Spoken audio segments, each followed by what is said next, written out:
Allez, salut à tous, comme d'hab, on fait le débrief des qualifs un peu plus tard que d'habitude, mais mieux vaut tard que jamais, du moment que c'est avant la course, vous me direz. Alors on commence avec les meilleurs, Hamilton. Cette centième pole le rend aussi heureux que sa première, une barre historique franchie en Formule 1. Eh ben oui, trois chiffres, centième pole, un moment historique vécu hier. Donc il a déclaré, je ne peux pas croire que nous sommes à 100 pôles et c'est grâce aux hommes et aux femmes qui sont à l'usine qui ne cessent de relever la barre et qui n'abandonnent jamais le soutien que j'ai, c'est un rêve pour moi de travailler avec Mercedes, avec tous ces gars, et le voyage que nous avons fait a été immense, confie Hamilton. Qui aurait pensé à la fin de 2012, lorsque nous avons pris la décision de signer ensemble, que nous arriverons à ce nombre de 100 pôles? Je me sens donc très humble et très reconnaissant. Je suis heureux. Je suis aussi heureux que si c'était ma première pole. Cette pole n'a pas été facile à aller chercher en plus, face à Max Verstappen et son équipier Bottas, qui sont très proches. J'étais un peu inquiet des changements que nous allions potentiellement faire pendant les qualifs. Nous essayons toujours d'améliorer la voiture, mais c'est un peu risqué car il faut aussi garder la course à l'esprit. Nous avons fait un mauvais changement, et dès que je suis sorti, j'ai dit c'est mauvais. C'était mon choix au final, mais c'était vraiment difficile en Q1. C'est pourquoi j'étais en retard tout au long des qualifs. Des petits ajustements ici et là pour essayer de monter en vitesse, mais le premier tour de Q3 était le meilleur tour que j'ai réalisé pendant toute la séance, ce qui est génial. J'ai essayé d'améliorer le tour suivant, je pense que j'étais à un dixième et demi, mais je ne pouvais pas améliorer à la fin de mon tour. Très bien, ok Lewis, belle pole quand même. Verstappen est plus heureux que déçu de sa deuxième place, à 36 millième de la pole seulement en Barcelone. Je préfère voir les choses du bon côté, c'était bon, j'ai eu un peu de mal en Q1, mais je pense que nous avons bien réglé l'équipe pour Q2. Il était plutôt bon, puis en Q3, pour moi, tous les tours ont été plutôt corrects. Je pense que seule la deuxième tentative a été moins bonne, pour moi, mais Mercedes aussi. Il y a un peu de rafale ici, donc le vent change beaucoup, c'est peut-être la raison. La deuxième place pour nous, ici sur cette piste, est très bonne aujourd'hui. Je sais que les Mercedes sont très difficiles à battre, être si proches, je peux être heureux de ça. On fera un point sur le classement des qualifs à la fin de la vidéo, hein, pour ceux qui ont raté, au pire. C'est une longue ligne droite avant le premier virage, mais vous devez d'abord vous assurer de prendre la bonne impulsion, on verra ce qui se passe, le rythme est là. Alors bien sûr, j'espère que nous pourrons aussi faire une bonne course. Ici, avec tous les virages rapides et la surchauffe des pneus, la gestion des pneus est très importante. Et nous devons nous assurer d'être au top. Très bien, merci Max. On poursuit avec Bottas, le Finlandais se qualifie troisième avec sa Mercedes. Donc, constat clair, hein, c'était serré. Il est à 132 millième de la pole de Hamilton. J'étais dans la bataille pour la pole et je pense que les premières tentatives en Q3 étaient plus rapides, mais dans le virage 10, j'ai perdu la voiture au point de corde et j'ai perdu un dixième, ou quelque chose du genre, et c'était l'écart avec la pole. Et avec une voiture aussi bonne, ce sera une belle bataille demain, sans aucun doute. Je pense que ça sera serré entre nous et Red Bull. Je crois qu'il y a des possibilités de faire un ou deux arrêts, mais je ne vais pas révéler notre stratégie. Bah c'est dommage Valtteri, vas-y, dis-nous là. Ouais, il n'y aurait plus de suspense, hein. Alors les Ferrari, Leclerc et Sainz ravis de leur qualif à Barcelone avec Ferrari. Le Monégasque est le meilleur des autres sur la grille. Ouais, très belle qualif encore une fois de Leclerc, hein. Lui c'est vraiment un monstre en qualif, hein. Il tire vraiment 110% de sa voiture à chaque fois. Je suis heureux de la performance aujourd'hui, je ne pense pas qu'il y avait beaucoup plus que nous pourrions faire en termes de position. En termes de temps peut-être un peu plus dans le dernier secteur, je n'ai pas réussi à tout mettre en place, mais à part ça, c'est très satisfait. Pour la course demain, il reste réaliste. Tout est possible, mais en réalité, ce sera très difficile dans les conditions normales. Je ne pense pas que nous puissions conserver cette troisième place, au cas où nous y arriverons, au cas où nous y arriverions, verrions à un moment donné. Perez devrait réussir à remonter avec un rythme meilleur, mais nous ferons tout. Alors, Sainz est sixième, juste derrière Ocon, et satisfait aujourd'hui. J'aurais préféré être devant l'Alpine, mais cela se joue à très peu de choses. Nous sommes très bien placés sur ce circuit, c'est rassurant pour la suite de la saison de pouvoir signer de telles performances. Il nous manque encore 7-8 dixièmes pour aller jouer avec les Mercedes et Red Bull, mais c'est un écart bien moindre que l'an dernier. Ouais, c'est clair. Maintenant, j'espère faire un bon Grand Prix à domicile demain avec Charles. Nous viserons les plus gros points possibles. Et bon, au moins, c'est court, très, très court et très précis. Alors, Tsunoda, qui part dans la théorie du complot, c'est à se demander si j'ai la même voiture que Gasly a-t-il déclaré. Oh là là, qu'est-ce qui ne va pas avec cette voiture? S'interroger Tsunoda à la radio avant de s'interroger après la séance. J'ai toujours un feedback différent de celui de mon équipier. À chaque fois, c'est différent, c'est à se demander si j'ai la même voiture. Une réflexion qui ne plaira pas chez AlphaTauri et encore moins chez Red Bull, le japonais. Temporisé d'ailleurs rapidement, bien sûr que c'est la même voiture, mais son caractère est trop différent. Bien sûr que c'est peut-être le style de pilotage, je ne sais pas pourquoi et j'ai autant de difficultés. Coupable d'une erreur en fin de Q1, il ne pense pas avoir raté sa préparation au niveau des pneus, même s'il allait vite. Je n'ai attaqué pas trop fort dans mon tour de sortie, j'ai juste mis les pneus normalement en température avant mon tour rapide. Mon équipe avait fait des réglages pour qu'on soit plus rapide. Et ce n'est pas là que je veux me battre. La performance de la voiture est facile à amener en Q2, mais j'ai vraiment eu du mal, même pour y amener. Alors Gasly, du coup, lui, plutôt satisfait par contre, hyper serré comme on s'y attendait. Je suis déçu de rater la Q3 pour un tel écart, mais les autres étaient plus rapides que nous. Ah oui, c'est vrai qu'il est pas en Q3 Gasly, mais bon. L'AlphaTauri marche un peu moins bien sur ce circuit, visiblement. J'ai réussi à faire le beau tour en Q1 et améliorer en Q2, mais il nous manque de la performance. Bien sûr, c'est demain qu'on marque les points, on va s'attraper, mais on est déçu de la performance. Plus les courses s'enchaînent, plus on a l'air de perdre en performance. Ou en tout cas, plus les autres ont l'air d'en gagner, donc il va falloir qu'on travaille mieux. Bah oui, Pierre, en même temps, si t'avais pas raté la bonne course qui t'attendait à Bahreïn, franchement, c'est des gros points qui se sont envolés, la voiture était super à Bahreïn, et là, bah là, il va peut-être pas marquer de points, tout simplement, ou alors un ou deux, quoi, pas plus. Ouais, c'est compliqué pour AlphaTauri, là. Ils sont en train de se faire dépasser par la concurrence. Alors, Tsunoda présente ses excuses après des accusations portées contre AlphaTauri japonais se demandait s'il avait la même F1 que Gasly. Alors, il a déclaré après, je suis très chanceux d'avoir un groupe de personnes aussi talentueuses et travailleuses travaillant sur ma voiture. Je voulais m'excuser auprès de l'équipe pour les commentaires pendant les qualifs. Oh là là, ils sont toujours obligés de s'excuser, c'est fou, hein. Je ne pouvais pas maximiser le potentiel de la voiture, j'étais frustré par moi-même. Je vais analyser les données avec mes ingés et m'assurer de m'améliorer pour la course. Donc Tsunoda se veut plus précis concernant la voiture, Pierre Gasly et moi avons des retours très différents sur la voiture, même lorsque nous avons la même config. Donc je dois comprendre si ça est dû à ses caractéristiques ou à nos différents styles de pilotage. Je viens à trouver ce qui ne va pas. Si je viens à trouver ce qui ne va pas, je pourrais vraiment commencer à exploiter tout le potentiel de la voiture. Ouais, parce que pour l'instant, c'est pas terrible, hein, Tsunoda. Il est assez loin de Gasly. Même si à Bahreïn, c'était pas mal. Il est bien remonté en course, mais là... bref, on passe à As. Schumacher enchante et glisse sa As devant Williams. Belle performance de Mick, Mazepin loin derrière. Mazepin qui était pénalisé, on y reviendra après, hein. Nous sommes vraiment heureux, ça a été un de nos meilleurs samedis et la séance de qualif a été parfaite, lance Mick Schumacher. Nous avons réussi à mettre la voiture où nous voulions, nous avons fait un gros changement dans la nuit de vendredi à samedi. C'était définitivement la bonne chose à faire. J'ai le sentiment que l'équipe et moi avons pris toutes les mesures nécessaires pour amener la voiture devant une Williams. Les prédictions disaient que nous serions derrière Williams et ici nous sommes devant une de leurs voitures. Nous devons viser un peu plus haut et essayer de nous rapprocher de Q2. Je pense que nous sommes sur la bonne voie pour essayer de le faire. Ensuite, je pense que ça va être difficile en course. Nous envisageons probablement une légère dégradation du train arrière en course. Je pense que tout le monde le subira. Il faudra donc bien gérer ça. Mazepin, les températures cible étaient là pour mon premier et dernier run entendre, pas pour le deuxième. C'est notre deuxième qualif sans souci, donc je suis satisfait. De l'autre côté de la médaille, je ne suis pas encore satisfait de l'équilibre. J'ai l'impression que la voiture ne fait pas vraiment ce que je veux qu'elle fasse pour le moment, et il est assez difficile de la piloter. C'est une grande tâche de la garder sur le circuit tout en essayant de signer le meilleur temps. Au tour possible, j'ai beaucoup de choses à trouver de mon côté, mais une qualif propre, c'est également un bon pas en avant. Alors justement, Mazepin se défend après avoir été de nouveau pénalisé. Un point sur son permis et 3 places pour avoir bloqué Norris en qualif. Donc il a été jugé responsable d'avoir perturbé le tour en Q1 de Lando Norris, alors qu'il a ralenti le Britannique dans la chicane menant au dernier virage du circuit de Barcelone. Le pilote russe est copé de 3 places de pénalité, donc ça change rien, hein, il part dernier, donc il va pas partir 23ème. En revanche, il écope déjà d'un deuxième point de pénalité ajouté sur son permis. Il en avait eu un la semaine dernière au Portugal pour avoir fermé la porte dans un virage à Sergio Pérez alors qu'il venait de sortir des stands et était sur un tour lent tandis que le Mexicain lui prenait un tour. Le pilote Haas s'est déjà distingué en qualif à Bahreïn en remontant la colonne de voitures, préparant leur tour rapide pour finalement se faire un tête à queue devant celle-ci. Premier virage a réuni le tour rapide de tous les pilotes dépassés. Quel génie quand même. Si je ne me trompe pas, quelqu'un a posé la question sur le Gentleman's Agreement des pilotes dans le dernier virage à Bahreïn, se souvient Mazepin, qui s'en prend au fonctionnement des tours de sortie en qualif. Je pense que c'était un très bon exemple de ce qui fonctionne pour F1. J'ai vraiment essayé de m'y tenir depuis que j'en ai pris note, mais c'est très difficile lorsque deux voitures vous dépassent dans un des virages qui est très lent et serré.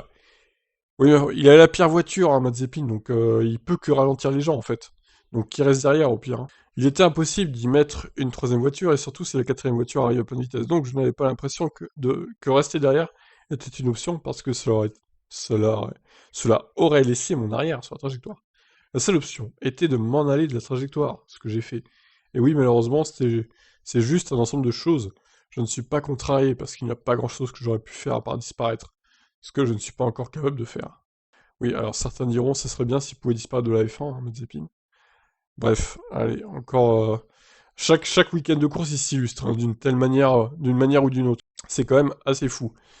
Alors, Perez révèle s'être blessé à l'épaule juste avant les qualifs. La raison de sa mauvaise performance. Bon, alors c'est étonnant ça, comment ça se fait qu'il s'est blessé. Il a blâmé une blessure à l'épaule subie peu de temps avant les qualifs pour le Grand Prix d'Espagne pour expliquer sa mauvaise place sur la grille. Perez partira de la 9ème place sur la grille du circuit de Barcelone, terminant loin derrière Verstappen qui partira lui deuxième. Perez, cependant, était un peu circonspect quant à la nature exacte de la blessure à l'épaule gauche et à la façon dont elle a été subie, mais il est convaincu qu'il ira physiquement bien pour la course. J'ai eu du mal, je me sentais pas à 100% aujourd'hui. En réalité, j'ai eu un petit problème d'épaule pendant les qualifs, et je me sentais mal tout du long. C'était de pire en pire au fur et à mesure que cela avançait. Je ne sais pas ce que j'ai fait, nous sommes en train de l'examiner. C'est bizarre ça. Lorsqu'on lui a demandé si c'était particulièrement douloureux, il a répondu oui, c'était le cas, ça empirait de plus en plus. Je ne pense pas que ce soit quelque chose que j'ai fait avec la voiture, nous ne savons pas à 100% ce que c'est, mais j'ai parlé à l'équipe, nous avons tout revu, et nous devrions revenir à 100% demain. Oui, alors une blessure à l'épaule, ça s'en va pas en 24 heures, hein, normalement. Alors je sais pas ce qu'il a fait avec son épaule, mais c'est assez étonnant. Perez a notamment fait une erreur lors de son premier tour en Q3 après que le bord de sa roue avant gauche ait touché le gravier à l'approche du virage 13, le mettant sous pression pour sa deuxième tentative. Ouais, une erreur un peu bête, je suis pas sûr qu'on puisse incriminer l'erreur, enfin, la douleur à l'épaule, avec une telle erreur. Moi, ça m'étonne un peu. Bref, est-ce que ce serait pas une excuse de la part de Perez, ça, hein? Je vous pose la question. C'était juste une mauvaise journée, je n'ai pas fait un seul bon tour de la journée. La Q1 semblait bien, mais je n'ai pas progressé par la suite. Je n'étais pas à 100%, donc c'était très difficile de tirer le meilleur parti de la voiture en qualif. Ce fut la qualif la plus difficile depuis que j'ai rejoint Red Bull. Je me sentais pas à 100% physiquement, c'était une grosse limitation. Bah écoutez, on verra ce que donne Perez en course, du coup, espérons que sa blessure se résorbe, si on peut dire. Alors, Norris, justement, l'incident en Q1 avec Mazepin m'a coûté ma qualif. Ricardo pense qu'il aurait pu terminer quatrième. Alors pourquoi l'accident avec Mazepin l'a impacté en Q3? Voyons ce qu'il dit. Donc il juge que l'accident avec Mazepin lui a coûté sa qualif alors qu'il s'élancera 9ème du Grand Prix demain. Enfin aujourd'hui du coup. L'incident est arrivé en Q1 mais il n'a pas été sans conséquence sur sa Q3 puisqu'il réservait un train de pneus qu'il a utilisé pour s'extraire de la Q1. Ah oui d'accord.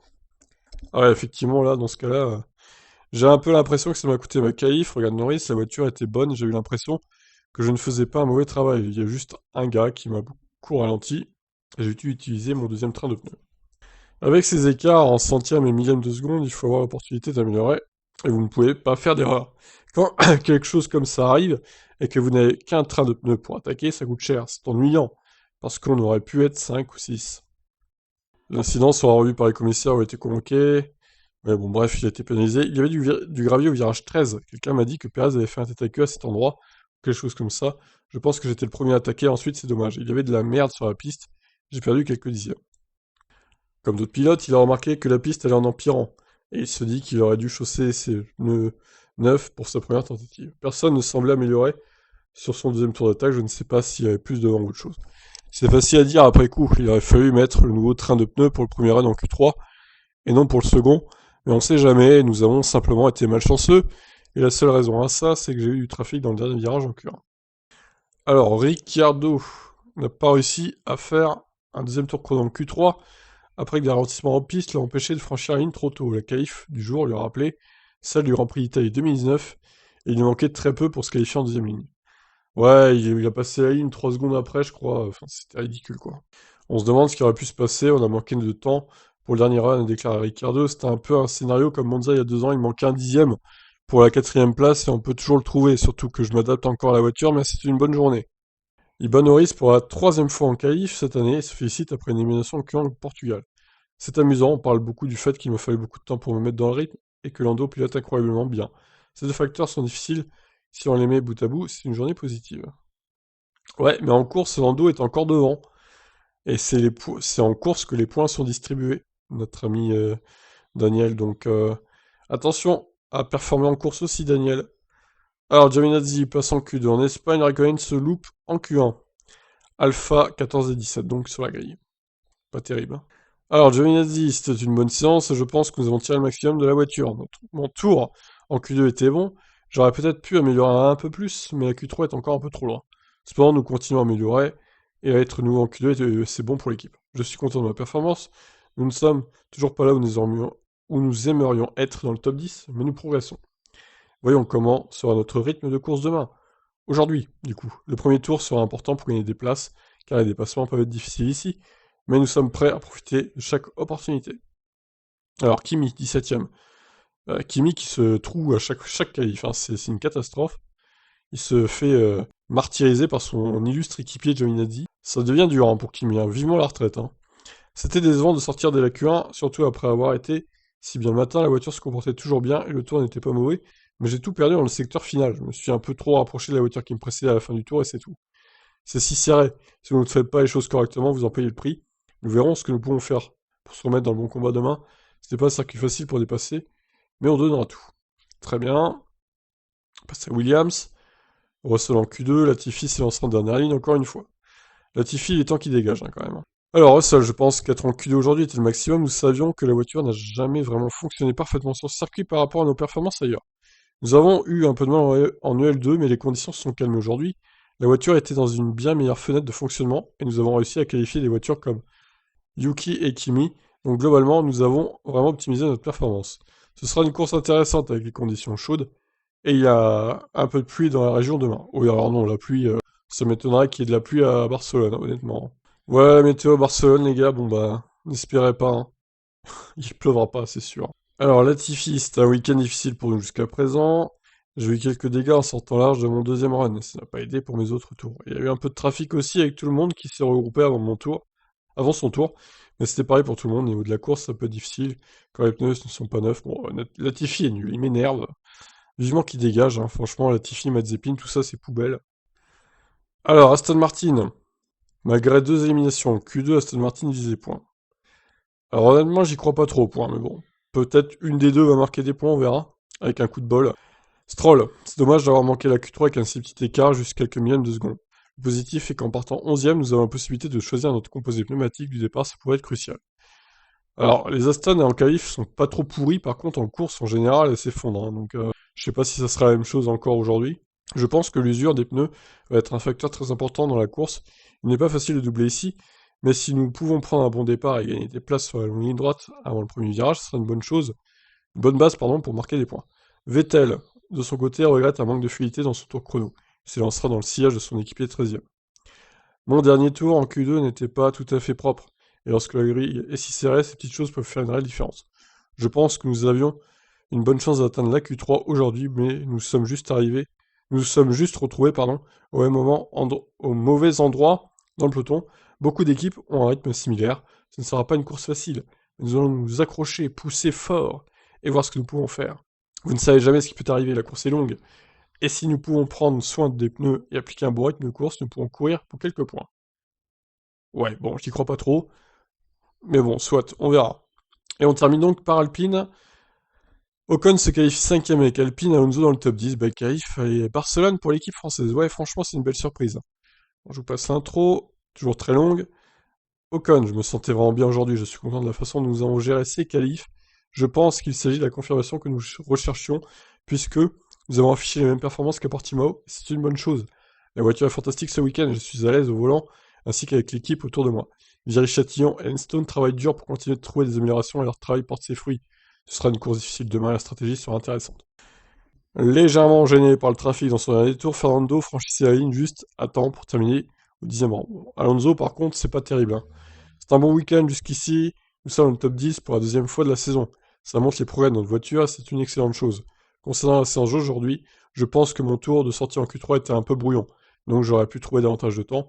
C'est extrêmement serré, et les dépassements sont évidemment très difficiles ici, mais nous allons essayer de réaliser de bons premiers tours, et nous verrons où nous finirons demain, comme tout peut arriver en course. Ouais, Alonso va falloir se rattraper en course, hein, parce que tu te fais défoncer par Ocon en qualif. Alors, suite d'interview pour Ocon, du coup, sur un autre article, j'ai progressé sur ce deuxième tour de Q3 déclaré Ocon. Nous avons eu un petit problème sur la voiture vers la fin du tour qui nous a empêché de réellement améliorer sur ce run aussi. Je suis donc un peu déçu. Nous ne pouvons pas nous plaindre avec la 5ème place, mais la 4ème était possible. Bref, la suite résume ce qu'il a dit déjà. Et donc pour terminer la grille de départ de ce Grand Prix d'Espagne, départ à 15 heures en direct sur la chaîne, évidemment comme d'habitude, je vous invite à vous abonner si c'est pas fait. Donc Hamilton, 16 741, 16 777 pour Verstappen, Bottas 16 873, Leclerc, Ocon, Sainz, Ricciardo 7ème, donc Perez 8, Norris 9ème, et Fernando Alonso 10ème. Ensuite on retrouve Lance Stroll, Pierre Gasly 12ème, Vettel 13, Giovinazzi 14ème, George Russell 15ème, Tsunoda 16ème, Kimi 17, Mick Schumacher 18ème, Latifi 19 et Mazepin 20ème et bon dernier. Voilà, je vous retrouve pour le live à 14h45 à peu près. Allez à toutes. Ciao, ciao.